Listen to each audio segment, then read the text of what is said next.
I mean, the movie itself is overrated, and Christopher Nolan shouldn't really be the one to direct it. Yeah. It's an interesting choice too, because a lot of it, because the Odyssey, if you think about gods and goddesses are dealing with myths, you are dealing with time and you are dealing with fate, and the Odyssey is especially one of those epics that deals with fate and somewhat of time. I wouldn't say time so I much, would say so. There's time, but like yeah, time lost, time spent away from home. And that's like Interstellar, like that has a similar like oh, through pretty line much. right there. Even It's always Inception, it's like I like was away from the real world doing this other thing. for type. Christopher Nolan is Social 593 with a 126 overlay. So yeah, you're definitely going to see a lot of five themes present. A lot of it has flavors of his Bermuda adjacent, which is basically his sixth wing with his other fixes, and it's definitely influenced by his attachment fixes and the self-preservation social as well. And especially his recent film is obviously uh, getting into his Bermuda adjacent for And that's certain. a good point. Like I didn't even like conceptualize in my head, but he does have the 126 thing. Like I see the 126 DJ as the boring DJ because they're like doing all the super ego, like moralizing thing, you know what I mean, of trying to like fit things into the world and like even though like 1 2 has a more self-directed version, but there's still some like greater good that 1 2 like represents or whatever, and it's trying to like find. So when you put that on DJ, you get the whatever they like talk about, like fun ways to do good or something, like whatever, you know what I mean.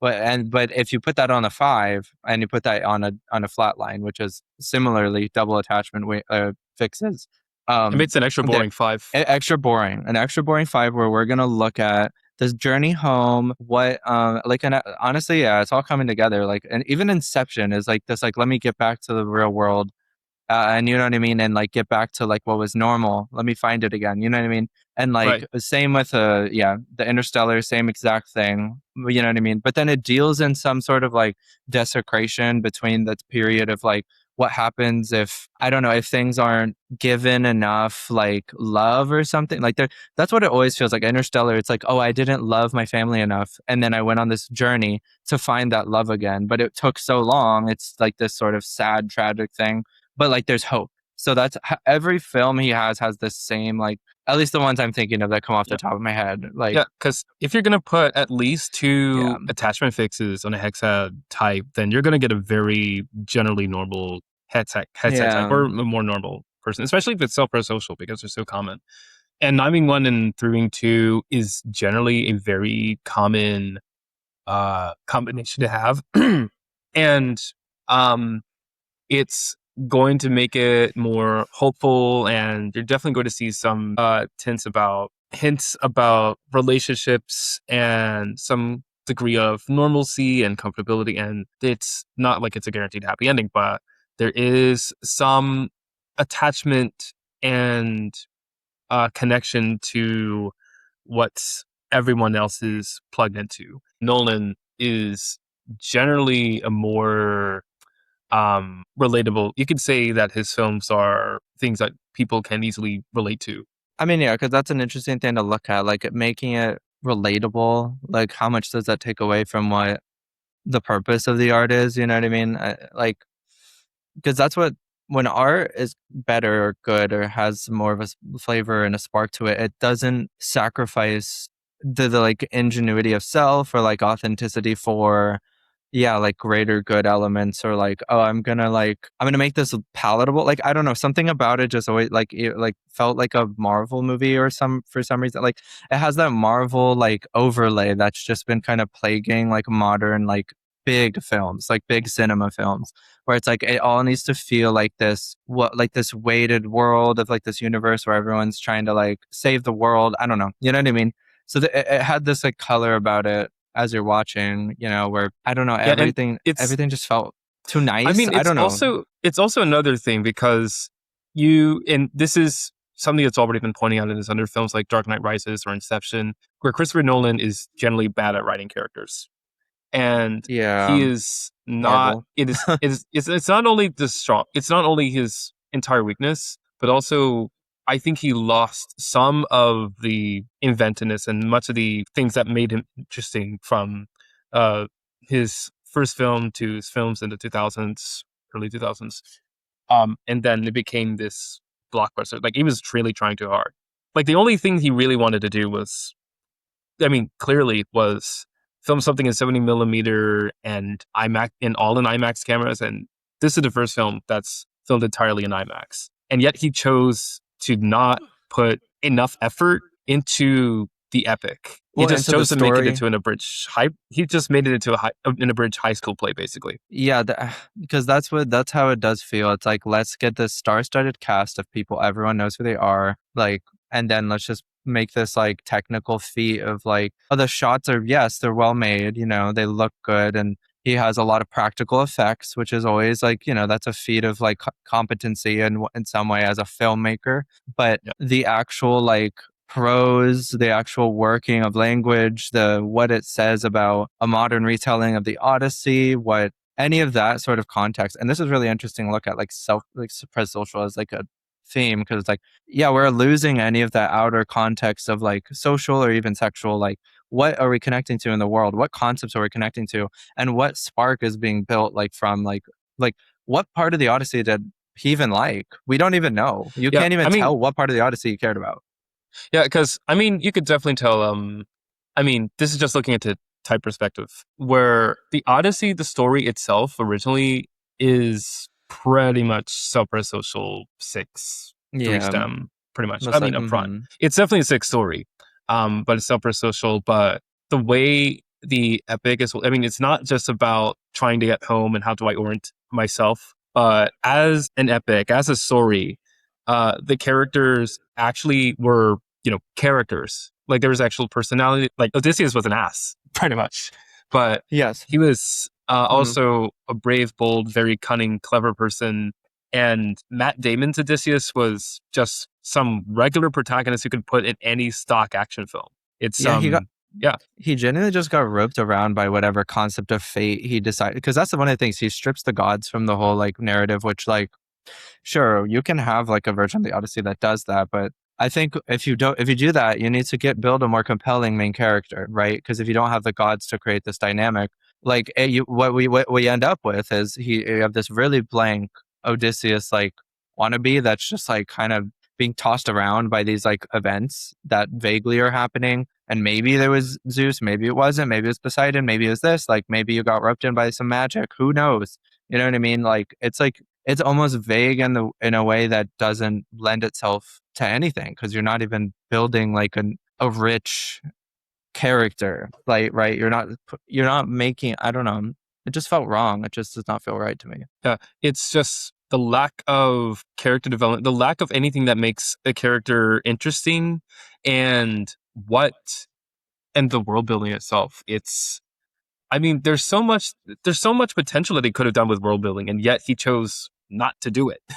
somehow. I Hmm. mean, although I would say that there are two scenes that I can think of that are actually good. It's the Hades scene and Lestrygonians, if I'm The pronouncing that Shogunins. right. Lestrygonians, which is actually like really good because both these scenes stand alone. I mean, especially the Lestrygonian scene. I think that scene alone is like a nightmare. Like that can work very well, just Yeah. cinematically, especially, or Hades. But everything else just sucks. And I it's mm, yeah, because I think the other part is that I think it's just Christopher Nolan just not putting enough effort into everything else, and it's like, what the hell happened? yeah, well, because of how I see the intent of the film, and this also, I'll preface that it is one of my favorite scenes, I think, from the movie. But I think the entire film was supposed to be centered around this like flashback scene that happened when he returned to Ithaca, and I think he was confronting like the past and what had changed about the world. He saw, I think he saw his wife, then had all these visions or whatever, like of the past, and like it was the scene of Troy, and like him, like from what I understand, it's like him realizing this like threat of the sea people was basically him. He's the one who had unleashed this sort of cataclysmic world altering like thing that was happening where like they destroyed order, which is basically what happened. Like and taking down Yes. Troy through deception, they had unearthed the Zeus's law and the world order, right? So they had done the wrong. They had done the first great sin, which is like him realizing he had done it and he is the one who the arbiter of this. And then, but then like that's a really fun, cataclysmic, destructive, like, and I thought it had a really rich soundtrack in that part. So I was very like, I was pleased with that. But I don't know, just the whole resolution to that was like, Yeah, oh, I'm going because to go fuck off and repent, yeah, and then this like is leave my where son to die, presumably at the island, this at is where Ithaca. you definitely see Christopher Nolan leading into his Six Wing, or at least making a very, I don't know, you see him leaning a lot into his other fixes. But also on top of that, it's a very, it's it's generally a very, it's a really bad turnout compared to what Odysseus, who actually took pride in his victory, and of course the gods were involved, and basically there was something extra where the people of the suitors tried to avenge the suitors' deaths, and the gods intervene and whatnot. And Yes. Yeah. Odysseus is still pride, like he doesn't have to take an exile; he just takes his kingdom back, and there's no glory, there's no pride in it in the movie at all. Yes. Um, Mm-hmm. but yeah, and I'm trying to figure out what makes, like, why do people like it so much? The And film or the book no, why do people like the film or the so poem? much? The film. Yeah, because, well, a large part of it could be just how they see Christopher Nolan as a filmmaker, and they're like, oh yes, we only care about Christopher Nolan's strength, and they don't see the weaknesses. And I have never really heard much on. I mean, I also work in a movie theater where I have never heard anything about his weaknesses at all from anyone, Yeah. and it's so weird. But As it was, yeah, I don't. yeah, There's just a it's lot of glazing. It's like yeah, you like him, like you think the movie's good because you like him as a filmmaker and a technical like. There's no doubt he's a technical filmmaker, right? Like, and that's part like you can just see his type so clearly. Like Five Wing Six with self-pressed social, right, and attachment fixes.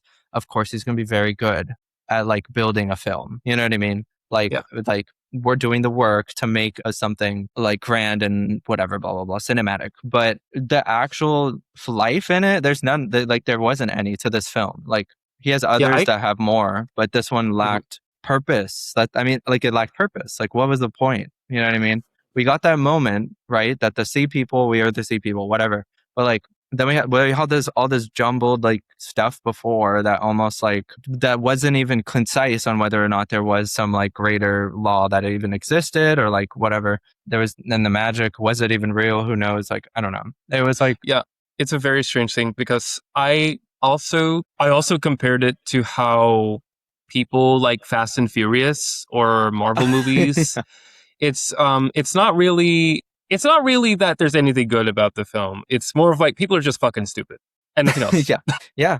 No, there is something about it that yeah, they can't even look at what they're consuming. Like they can't see past like the very like the pretty, you know, the how I said it is like you're when you're in the movie theater and you watch this movie, it's like there's this booming sub bass that comes in every 20 seconds. And of course, if you have a really low like 70 50 like 70 to 50 low range like sub blaring in someone's ears, they're gonna feel tense. But that is not actually mean the scene is tense. Does that make sense? And Hmm. that's what I was getting a lot of problem with watching the film. He's like artificially trying to create all these emotions and moods and whatever through these like other means that like felt unnatural and didn't feel like that actually stung at something core to his being. Like I don't see him as a filmmaker. I just see this like attempt at like making the Odyssey more modern, but like and then Yes, that's another problem. I don't even five understand thousand like percent. what modern sensibility are we're like getting at the modern sensibility that everyone wants to go to their family and what like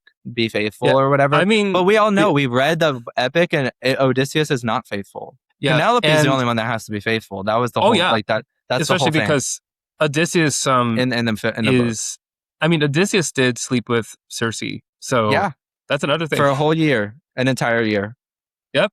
And then Yeah, and Calypso for 7. oh So yeah, no. He was not whatever you're making him out to be. Just saying. Like that was not the intent exactly. of the so like there's this like attempt to appeal to modern sensibility, and it's like, okay, I get it, Yeah, but it doesn't feel natural. It feels wrong. It's not the right yeah, film to do that to, or not the exactly. right material to work that into. I mean, I was even surprised. I mean, this is like me repeating myself, but I was even surprised how Christopher Nolan, a filmmaker who's known for doing these experimental works, does something totally not experimental at all. And it's just so, it's very just odd to watch. And I'm like, wait a minute, what has he been doing in the past? And he's been doing just typical things in the past, but the Odyssey makes it very blatant. And I mean, and also speaking of modernity, the armors, the armor, the outfits, that the army wears is not even period accurate. Yeah. So I know. Well, there's that's also what I that. mean. It literally feels like there's just something so like I don't know if you've ever seen the like 2010 Clash of the Titans or whatever. I Like don't that's I kind don't know what that is. yeah, okay, but it's like another like Greek myth like wannabe like thing, and obviously they butcher it, but like they build this sense of like what the time period looked like that is artificial, you know what I mean? But then they make it so dull. Like if you're gonna try to like that's I mean this is me putting my own 2 cents, but like if you're gonna make a film that like if you're gonna retell a story, you need to make it your own, right? You really need to insert yourself into it in like some transformative way. And if you make the most dull and bland, like sure that is who he is, some dull and bland, like really good at making film, but like a dull and bland person, like it must be or something. That's what I'm getting. He Like is we're dull and getting at bland. this. It's dull and bland. We're looking at even Agamemnon's whatever the fucking king, like his stupid like performance was him like wearing this stupid black outfit that looked like Darth Vader in the middle of this like stupid. It's like why does he look like Darth Vader? Who cares? Yeah, Like who that's wants to see exactly this? what it is. It's like I mean, it's sure, stupid. it's a great outfit, but why? I mean, it was It just doesn't make so weird, and sense it's not at even all. yeah. I mean, it's just a character that exists just to look great and nothing else. I'm like, it's like, what does it add to? Like nothing. Well, and it feels gross to me personally because like you know the like aura farming shit like that's all it feels like. It's like they wanted like a moment out of it where he just stands there and looks dark and scary and like it's just like and it's like so dumb. It's like who cares? Like You could have who? put that anywhere fucking else. And Well, yet they I mean, decided to put Benny Safdie inside I don't know, this Batman looking armor and nothing yeah. else. It's like it's just there just to make it look great. It's like, okay, so what? But remember, this is in the part. I think that when we see this, is like that moment where he stands at the gates of Troy, and then all these men like spew in, and they like go and like take over the town. I think that's supposed to be the moment where we're supposed to realize that they're the villain or whatever. Like Odysseus and like all of their whole troop was like the villain. So Hmm. then, why did we make it look like a Marvel film where it's like, oh, like we're so cool? I Like, oh, never I I don't actually know. It never feels got that wrong. I never even got that they were a villain at all. And I mean, actually just back to the Marvel Fast and Furious, whatever. I mean, it's just going back to why do people like, I don't know, why do people like action films? Why do people like Yeah. these stock films? It's because not only are they just stupid, but also it's because usually action films, all of it is just, I mean, really, it's just another catharsis, a sexual instinct catharsis, whereas these big explosions or grand cinematography or these grand scenes of violence and maybe it's grand, not so grand or whatever, but it's about explosions and action. It's like, wow, this is really cool, but there's no focus on the characters or the originality with the story. There's nothing else except a visually appealing spectacle, and that's it. And It's literally just about, self-preservation and not emphasize in like social blue balls. And yeah. yeah. And there's a yeah, there's Yeah. an angle for doing like I don't know if I can think of a film that does this. It would take me a minute, but I think there's a way you can do an action sequence that has some symbolic meaning or some like transformative like aspect to it that is interesting or like maybe does say something about a character in the way in which it's done and interacted with and whatever. Like, but the action sequences in this film just like dragged on, honestly. Like when I think back to it, like the whole action sequence at Ithaca or whatever, like I'm pretty sure in the book he just kind of kills everyone because like he's the only one that's armed. And it was like done, they're all dead. Now let's move on. Like I won. You Oh know, I'm yeah, gonna pretty take my much. kingdom back. But then in this, it was like this like drawn out like 2 hour like, or it wasn't 2 hour, fuck, what, like 20 minute like like just sequence of just fighting, and it was like, and there wasn't, like I said, there was no symbolic like nothing going on. It was just this fight that like kind of, it's like we could have spent the 20 minutes you did doing all this going into developing anything else in the rest of the story that was already a mess before that. You know what I mean? Like it's like we're allocating time to these like action sequences because here's the like blanket like state, like clearly this shit works, which is the problem, right? That's part of the main problem of this. Clearly making these dull action, like stupid boring action sequences, making the aesthetic so bland and boring, making it feel cinematic without actually having like any like Content, characters that anything have good. this thing. People eat that up. They Yeah. do. They love it. They'll worship him. They'll worship the film. They're going to give it whatever rewards they want. The only one who maybe deserves it, practical effects, and maybe the not costumes, but practical effects. And then like the soundtrack was decent. It was fine. I mean, it was Um, decent.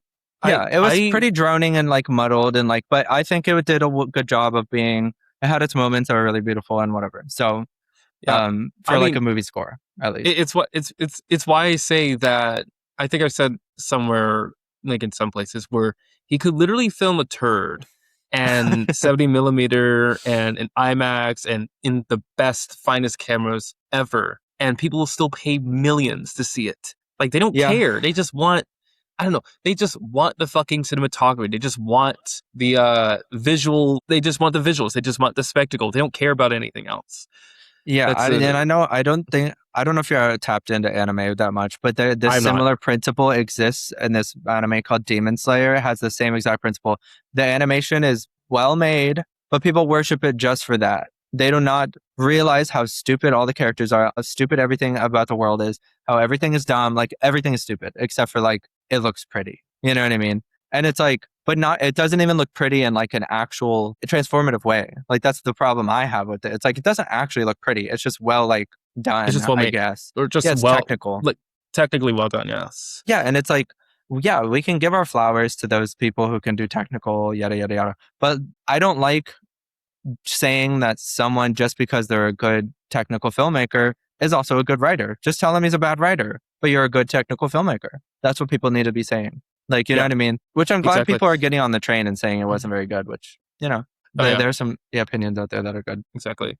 It's really interesting, but yeah. I mean, if you look back into Nolan's work, I mean, a lot of it is clearly a five, but it's also a lot of it Clear was five. better. Yeah, Yeah. where I mean, like it's Inception, I like this is a good one to talk about, like character, like this problem we have with characters, right? Or like right. within this film, the Odyssey is very character driven. So of course you need to develop them, right? Yes. But you have if you have a film like like Inception, which does not really need characters to have like story or like anything like past or like that much history because you're piecing everything together as you go. That's very like that works perfect. Like that kind of film is perfect for this kind of filmmaker that does not need the character to run the story. What he Right. instead uses is like brain games to run a story, which is like it was very good. Like I enjoyed Inception. It was a whole brain game and it was fun. But like the characters did not need to be anything but like the bare minimum, right? But the Odyssey, Yeah. you can't tackle that. That's like that has such a like a flavor to a character, like character building that you don't have. So it's like, why did this happen? How did this happen? And but he Yeah. has other films too, but Yeah. The other, that's I more. think another film that had better character development, and I mean, he didn't. I can't remember when he stopped uh having his other brother do the script as well. Maybe he started writing his own scripts entirely by himself. Mm. Maybe in starting in Interstellar or Dark Knight Rises. I can't remember, but Hmm. um yeah, The Prestige had significantly better character development. I mean, if Yes. it's yeah, I mean, if you've seen it, it's basically two magicians who are at war with each other and compete against each other. And The Prestige, it is character driven to some degree, to a larger degree. And I would say The Prestige is the best character driven film that he has done. That has, Mm. some well developed characters, or not necessarily well developed, but also really displayed out. Like you could definitely see Hugh Jackman and Christian Bale's personalities together, and I don't know. Like, I guess you can, like, I don't know if you've seen The Prestige. I think maybe Christian Bale's character is playing like some. Basically, Christian Bale is playing out his entire trifix, Mm, probably. And Hugh Jackman's playing some three. Maybe they're both threes. It's just different kind of three. Definitely three fix. yeah. But Mm, anyways, yeah, The Prestige. I say if you really want a character-driven film from Nolan, then go watch The Prestige. yeah. And And even that's like, yeah, because I'd say another one too, Interstellar. Like if you think about it, the characters aren't developed. Like there's one or two that are developed pretty well. Like yeah. I think about the daughter a lot as being the most developed character. I think. But that one even has like an era where it didn't need that much development because there was so much like other forces at work during the film. You know what I mean? That like whatever like cosmic whatever the fuck was going on while he was traveling or whatever. So like the characters weren't as important as like what the journey like entailed, which is why I think it was so strange for the Odyssey to end up this way. Because if you wanted, like, I don't know why you would strip the God element out of the Odyssey when he's very good at playing God the whole time, you know, in his films. Pretty much. And Yeah, like it's like just use them as a tool to like fulfill the needs of the story because that's how it was written, you know, in the translation. It's like the gods have like a will in the story and very clearly do. So it was yeah. such a strange deviation for him to not include so much like the godlike potential.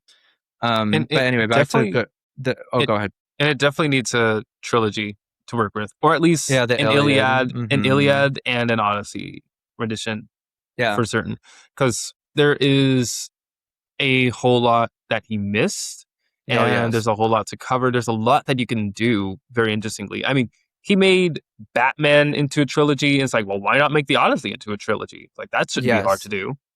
No, So it definitely. If yeah, you needed more time, that's how you get more time.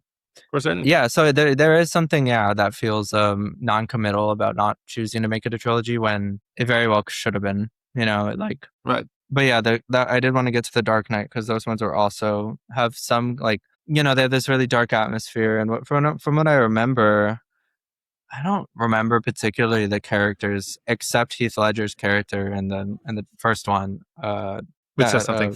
yeah, that like had like an oomph. You know what I mean? Yeah. Like he very much so carried, and his Joker carried like Yeah. the film he was in. Yeah, I mean, the whole film was just carried by Joker and nothing else. And I mean, there's definitely surrounding Gotham, but it was all about, you know, Joker and what he could do. It's all about Heath Yeah, Ledger and nothing else. I mean, the funny thing is that Christopher Nolan knew that Batman was boring and everyone else was boring. And what he yeah, did want to play on was, you know, making Joker the personality, the kind of chaos and edge versus Batman being orderly but boring, you yes, know? no, yeah, absolutely, and like that one because that one's difficult. Like that one's an interesting case if you have like, and this is what we lacked in the Odyssey. Like you have this really compelling, strong, flavorful character, and what Nolan does is has this technical prowess to capture their performance. You know, in a very like because I think he can do a very good job at capturing the like clearly from that film he can capture a performance that's very well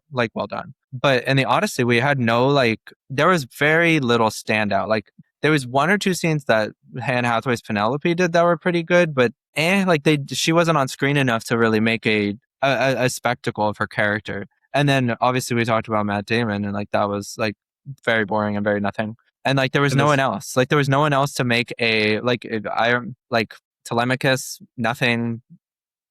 Is he Antonius and Antonius, whatever his name, Antonis Robert Pattinson's Antinous. character? I personally did not. I was not sold by his character at Yeah, all. Like he just I seemed think kind of nothing. Robert Pattinson's Antonis, when his character, I mean, definitely Telemachus and Antonis's dynamic was definitely high school play dynamic. This is what Yeah, you it was typically dumb. see. Yeah, I hated it.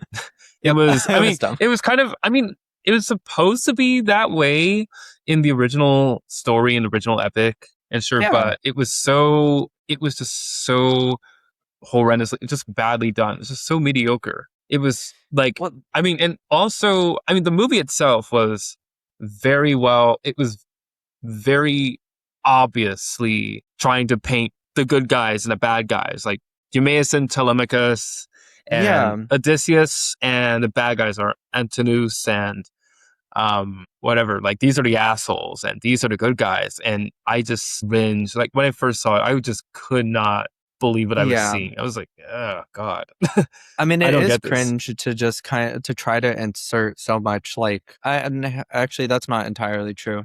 Just I was gonna say that it's cringe to insert so much of like one's opinion in the story that way, but I think it was just the way it was done. Like it lacked like the characters didn't feel real to me. It was to the point of they were like caricatures, right? But they were caricatures not in a way that was camp or overdone or crazy. Because if you have a character that's like obviously bad and like crazy, that can definitely be a character. You know what I mean? That can have like a place in a story. But Nolan doesn't do anything like that with his films really to build these like really like character like like overdone characters. So yeah, it just landed flat for me. I was like this they're calling it like a high school like play for at least their like interactions. I was like, yeah, it did feel just like so bland. And it was like weirdly sexually tense, which made no sense to me. I mean, I don't know, the whole thing, I was like, what the fuck? You guys are going to make out. Like, I don't know what's going on. Like, what was the point of this? Because You're pining for a daddy you didn't even know. I know. And he's just like looking him up and down. I'm like, what the fuck are we watching? Like, stop. Like, and in the film context, like, there was like, that's another thing. Like, there was such a lack of like, how are we going to deliver lines? I think that's what Another Five does very well is, what the fuck is his name? He's a Greek one. Yorgos Lanthimos. Yorgos He Lanthimos. he like all of his actors have a specific way they talk and interact with each other that's built by like whatever rule set he's built for the movie. And like Nolan, it just felt freeform in the way that it was bad. Like it was just like, what, this person's talking as if they're like in, I don't know, modern like teenage drama. This one's talking like, oh, they're like old and like wise. I don't know. Like there was just so like a Yeah, messy like attempt at building like a common like a common, what's the lexicon of like words to draw from. It was like, what yeah, are we and doing here? Nolan chooses no sex scenes, Yeah, no sexiness, no homo. Like even if the armors weren't period accurate, at least there have some homoeroticism, please. And there was none of it. yeah, And I mean, homoeroticism. There could have been like even any. Lanthimos' films are more sexy than this. Yeah, Cronenberg is more sexy than this, and both of them are sexual blind. yeah, And but yeah, and I mean, just another thing to say. I mean, besides Lanthimos' dialogue, you also have. I mean, Cronenberg's dialogue isn't bad either. Neither is yeah, Kubrick. I mean, Kubrick is also really good at just so. absolutely. Hmm. There's that. Yeah, Yeah, leave it to and the social doms for the dialogue. Apparently, yeah, yeah, and yeah. I mean, Cronenberg isn't social dom, I think, but that's true. Yeah, yeah, but it's he's but got just something. saying, but it's saying something. Nolan is not. Nolan is very overrated. He's really bad, and he's. I think a lot of it is just he's tried very hard. I mean, he's not making it like overly obvious, but he's making it. He's trying very hard to sell his brand or sell Yeah, his it's a brand skills now. very well, rather than develop the other parts that can make him a better filmmaker, a better writer, or to do anything else with it for that matter, Yeah, or and just be interesting. Yeah. hmm, yeah, and we haven't spoken about Oppenheimer. I know you. Yeah, you haven't seen that one, right? No. No. Yeah, that's right. Uh, I watched Oppenheimer. That one is, I would say that one's good, and it might have more to the character like thing we were saying, where better characters. But that's very much like he had Robert Downey Jr. that did very well, and then he had whatever the fuck that like flatliner name is. What's his name? if Kind of looks Runner, like a fish. What's his name? they're like He's like a 953. Killian Murphy. Yeah, Killian Wait, Murphy, no, exactly. he's a 936 145 Oh, over he's the a way. Bermuda? Yep. 145. Oh, that's Yeah, why. he's a Okay. Bermuda. I knew he had some weird like 5'4" like shit going on. But yeah, him. He did very well too. And then so that one is a good one to look at as well, but it's still like that one is probably one of his better ones. Now that I'm thinking about it again, because that one Yeah. did like set more of a it had more of a brain game about the scope of like what damage obviously their like experiments would cause, right? Which that did well, but I don't know, just the Odyssey. It feels like a bad, just yeah, bad high school Yeah. player. It's a bad high school That's play. Yeah. yeah, Yeah. So yeah, I think yeah, and just to leave off with this because we're in overtime now, but also we're not going to make it as long as this movie. yeah. You don't bother see it. To anyone out there, Go read it. just no. Yeah, go read it. I Go read mean, it. It's and good. don't worry about spoilers of the Odyssey at all because you had a lot of time to read the book. And I say this as someone who hasn't even read the book right before I watched the movie, and I totally regret not reading the book. And But honestly, it's like, his I mean, version doesn't even spoil that much. It's like, yeah, it's like a nothing. yeah, There's like nothing there you can are, get out of it. yeah, like there's so much more in the book. Go read that. Read all the epics. They're all good. Do we need to find that's the last thing we do leave off with too. Do we need to find the director that's made to do epics? Because epics are very interesting. There's a lot to say with epics. But Oh yeah. anyway, I know, sorry, last thing. You can cut this out if you need to. But oh my God, someone in a dumbass comment section was saying that Nolan should do Inferno from Dante. No, no, Oh, no, no, no, no. oh If that wow. happens, I will. Oh, Something he as cannot bad do is going to Inferno. happen. He He cannot do absolutely Inferno. cannot. No, Yeah, I mean, that is a I mean, 964 social self pres as fuck thing. He yeah, cannot I touch mean, that. I had to, yeah, I had to go read the rest of it at some point because I mean, I have the entire Divine Comedy, but I only read Inferno like years ago. Like, I mean, a Yeah. good portion of it. But yeah, I mean, just look at the mythology of it, and I think it was Lars von Trier that did. He didn't do Divine Comedy, but he had. If you watch The House that Jack Built, he had a character, Yes. Virgil, and they basically go into hell at the end. Yeah. A lot of it was based in Divine Comedy, somewhat. At least Lars von Trier was good at it, and um, there could be a bunch of Von other Trier could directors that certainly can. do Inferno. I'd watch it. Yeah, it'd be a really He would be interesting version. good. I mean, he has the rejection fixes. He has the big, like, I mean, I it's not. mean, I mean, it well, would if be you a look more at his, cinematic look at the if you look at Inferno. his, if you look at his film style in itself, because a lot of it's just like watching a documentary. I mean, just and like as Yeah, like literally his docuseries. filmography, cinematography. It's maybe it would be an interest. It would be in really. It'd be a stranger version to It'd be a watch, strange but take, yeah. But it would yeah, be, I would watch it. yeah, But yeah, but we need to find a 964 filmmaker, social yeah, self-pres yeah. to do it. Someone who's really good someone who could actually make I could see an Wes epic. Anderson doing it too. That Oh, would be Wes okay with that. Anderson. I could see him I doing it. It would look weird, but it would be good. I'd yeah. watch it at least.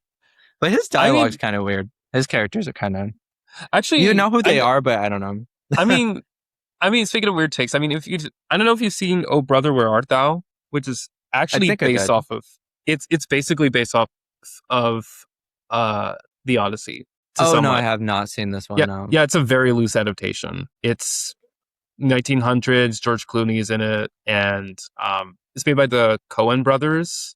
Mm, Yeah, it's very. I mean, clearly some of the whole like characters spoof a bit on the Odyssey, but it's its own story somewhat. And Odyssey, like the protagonist tries to go back to his family after breaking out of prison, and it's a really it's super loose. It's a good movie. It's just a super yeah. loose adaptation. Hmm. And if you want to take that, like that's not. I mean, you wouldn't recognize it as the Odyssey if you're not looking too carefully. Mm, It's as a story, it's good, and it's a very very interesting take. mm. A very weird take, but it's a really good one. I gotta Speaking say. of the SpongeBob movie, the first one, also based on the Odyssey. Go look it up. Yeah, I don't want SpongeBob. I don't want SpongeBob. I don't do cartoons. Yeah, no, cut it. We're gone. Yeah. We're done.